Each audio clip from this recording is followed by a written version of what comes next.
follow your passion is some of the worst career advice you'll ever get. Seriously, it's a trap.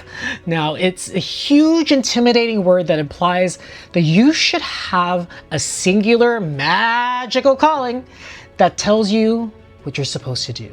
It makes you feel like a failure if you haven't found it yet. And it completely ignores the practical realities of building a life for you. So today we're gonna throw that word out. We're gonna replace it with something that's more effective. We're not just looking for a passion. We're gonna be building a compass for a sustainable career. There's a simple, powerful framework from Japan for finding deep fulfillment and a sense of purpose. It's a concept for finding your reason for being, and it's called Ikigai. And it's built on 4 simple, overlapping questions. They act like 4 directions of our compass. Now, those questions are, what do you love? What are you good at? What does the world need? What can you be paid for? And when you find the center of all those 4 circles, you find your Ikigai, a powerful sense of direction. So today we're gonna upgrade your model. We're gonna upgrade the direction of your blueprint. We're going to look at it through a lens of building a career that's not only gonna pay the bills, but is one that can sustain you without burning you out. So let's build our strengths first compass. Now we're gonna ask slightly different questions, and I believe more powerful questions. So first, instead of asking, what do you love, which feels like a lot of pressure, let's ask simply, what are you curious about? What topics do you find yourself looking up at 11 o'clock at night? What rabbit holes do you fall down into because you're so curious? Let's start there.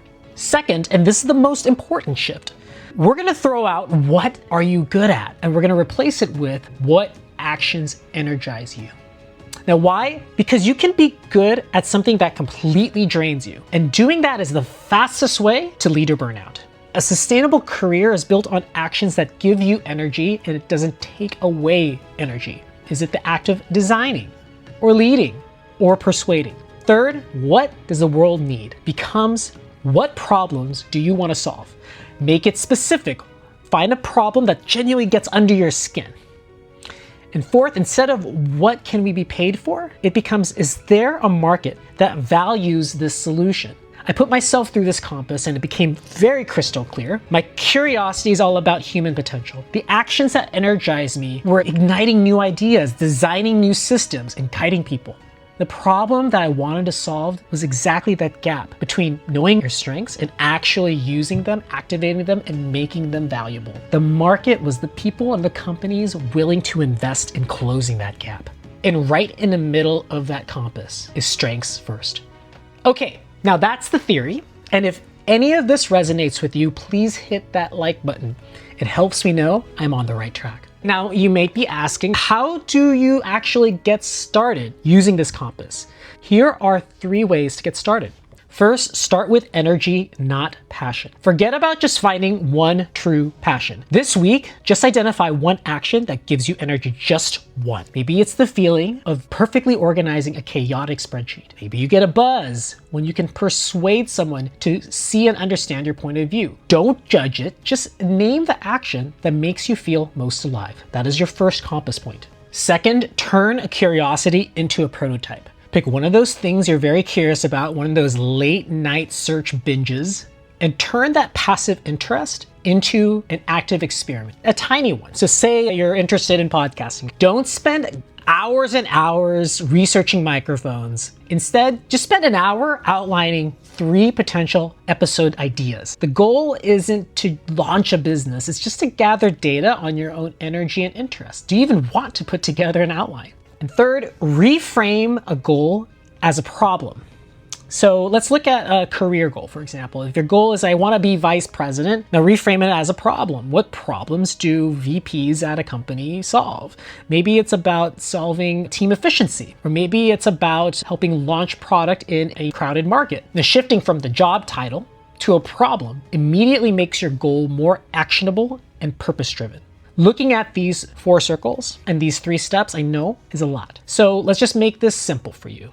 I want you to focus on that first step. Identify one action that energizes you.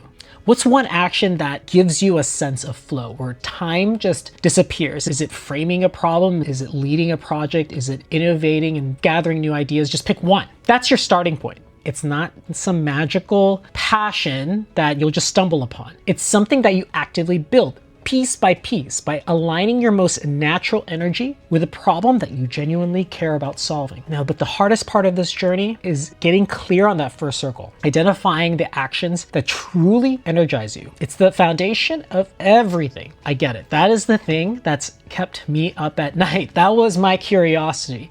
So all the work that I'm doing for my EDD research, building this coaching consultancy, I've poured it into answering that question. Now I'm creating a simple tool that'll help you figure out that language. And it's not meant to put you in a box. It's meant to actually give you the keys to get out. Give you the words of what's core to you, your most natural, energizing way of making things happen.